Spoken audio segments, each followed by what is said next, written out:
Hi fellow readers, today I bring to you my July wrap-up. Now July was crazy. I participated in the booktubeathon for the first time, made 7 videos, 7 photos, and read 2 1/4 books. Now we're going to start with the books I read at the beginning of the month, and then go all the way till the end, and then I will discuss the books that I will be attempting to read during the month that we have. So we left off my June wrap-up with Man Interrupted by Philip Zimbardo and Nikita Colomb. This is a psychological journey full of research about how men have kind of shirked into this different role where they are not seeking committed relationships and they are becoming addicted to online gaming and pornography. So it gives off some symptoms, some possible causes, and some possible solutions to try to combat this interesting phenomenon that's happening. I gave this book a 4.5 stars out of 5. There were a few things that I wish this book could have talked about more, such as homosexuality and also how the homosexual parents influence children.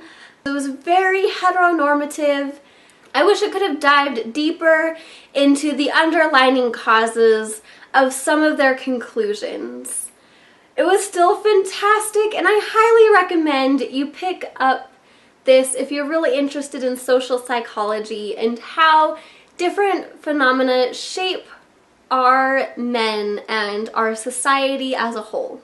Next, I finished Sharp Objects by Gillian Flynn, and I have to say Gillian Flynn is probably my favorite adult author, at least at this time, because her writing style is my absolute favorite. She's so good at writing this thriller, mystery, action-packed stories that you are clinging to the last pages to try to figure everything out.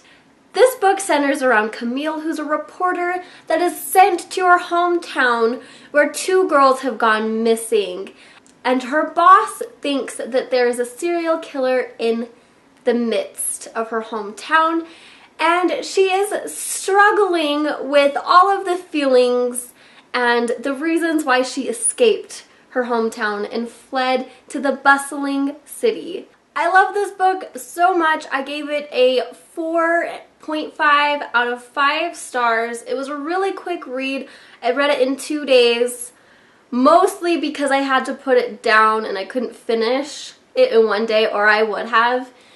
Next, I finished Ruby Red by Kirsten Gier, and this book is a time paradox of time travel. We have a girl named Gwyneth who turns 16, and she believes that she is not the next time traveler in her family, but through things unseen, she becomes the next time traveler and has to figure things out on her own because she was not brought up into the time traveler training.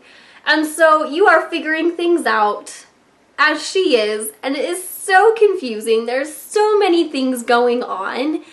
It was really enjoyable. There was a few things I felt that were a little immature for Gwyneth being 16, but I still really highly enjoyed it, and I want to give it a 3.75 out of 5.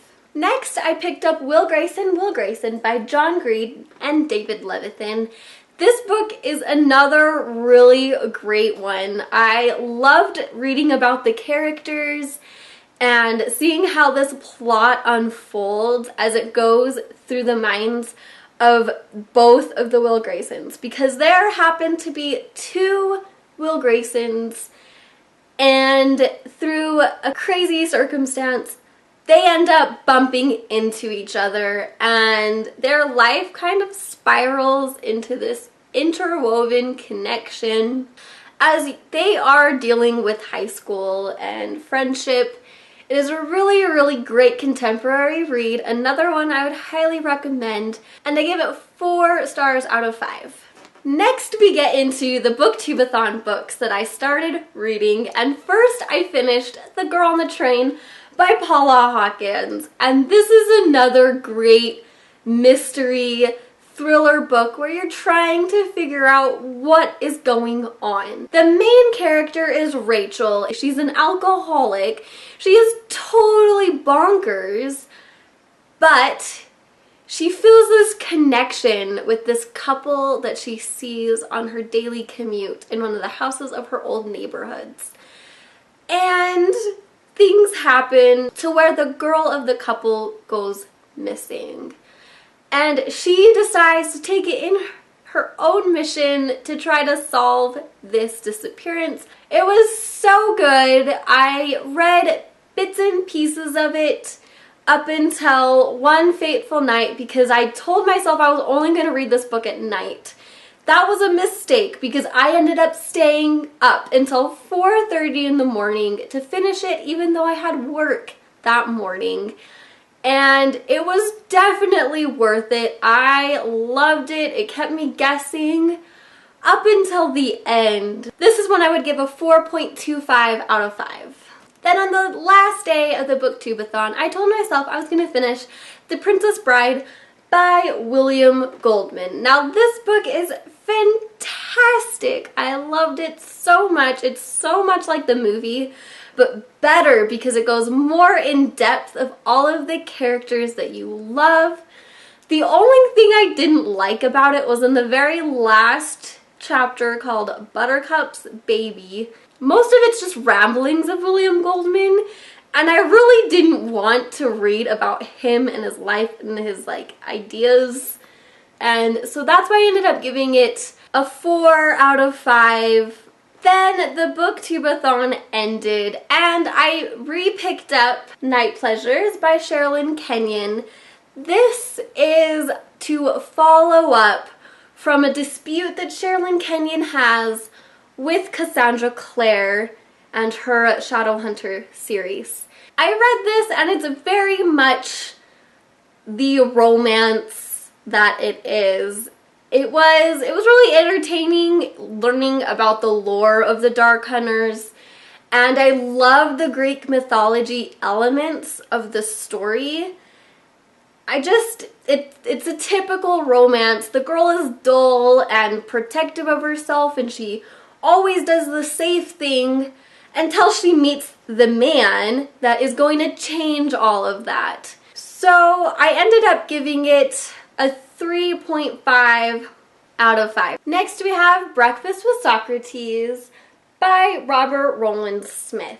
And I started reading this during the Booktubeathon, but instead of taking me 1 week to read it, it took me 2. It was very philosophical, and there's so much theology and religion and psychology in this book that it was so fascinating to read, as it tied a lot of interesting, ordinary tasks that we do throughout the day into the greater scheme of things. A lot of the elements that this book talks about is how we handle authority and rules and guidelines. And it was really interesting. And I can't say really enough because I highly recommend that you read this book. Then I picked up The Poison Study by Maria V. Snyder, and holy cow, I am so surprised I haven't picked this book up yet. I was whisked away into the kingdom of Ixia and all of Yelena's journey as she gets thrown into the decision of being killed because she's a murderer or becoming a poison taste tester for the commander.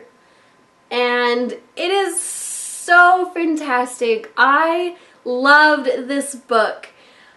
I did, however, go into it thinking more high fantasy, where I got more of a dystopian-ish feel because it's a more totalitarian military society, not a monarchy. So it wasn't exactly what I expected. So I ended up giving this a 4.5 out of 5 stars. The last book I read was Zenith by Sasha Alsberg and Lindsay Cummings.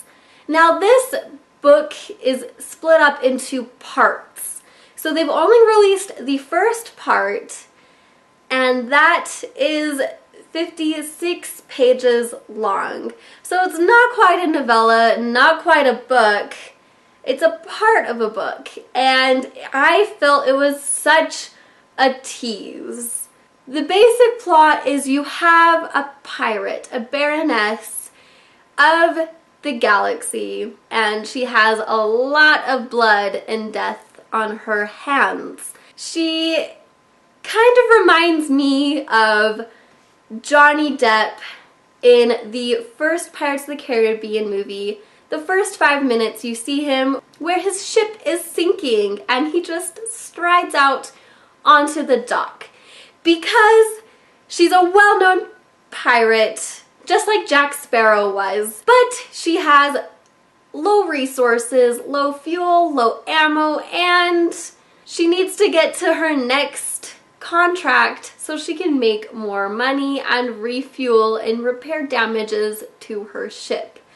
So it was very interesting, and obviously shenanigans happen, and then it leads to the cliffhanger at the end. So it was very much a tease, and I really can't wait to see what part 2 has in store whenever it's going to come out. I ended up giving it a 3.5 out of 5.